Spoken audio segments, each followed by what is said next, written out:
সোমবার সারা দেশে বিক্ষোভ কর্মসূচির পর অনলাইনে চোখে মুখে লাল কাপড় বেঁধে ছবি প্রচারের কর্মসূচিতে আন্দোলনকারী শিক্ষার্থীরা কর্মসূচির অংশ হিসেবে মঙ্গলবার সকাল থেকে লাল রঙের প্রোফাইল প্রচার করেছেন ফেসবুকে।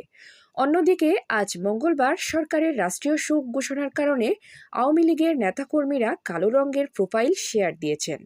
মঙ্গলবার দুপুর পর্যন্ত ফেসবুকের বিভিন্ন প্রোফাইল গ্রুপ পেজে ঘুরে এমন চিত্র দেখা যায়। প্রোফাইলে লাল কালো ছবি দেওয়ার পাশাপাশি অনেকেই চোখে মুখে লাল কাপড় বেঁধে একক ও দলীয় ছবি দিতে দেখা গেছে। লাল কাপড় বাঁধার কারণ হিসেবে বৈষম্য বিরোধী ছাত্র আন্দোলনের সমন্বয়ক আব্দুল হান্নান মাসুদ বলেন, সরকার দেশব্যাপী গণহত্যা চালিয়ে নিহতদের শোক দিবস ঘোষণা করে শহীদদের সঙ্গে তামাশা করেছে।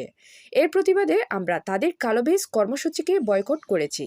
এর আগে চোখে মুখে লাল কাপড় বেঁধে ছবি তোলা এবং অনলাইনে তা ব্যাপকভাবে প্রচারের কর্মসূচি ঘোষণা করেন।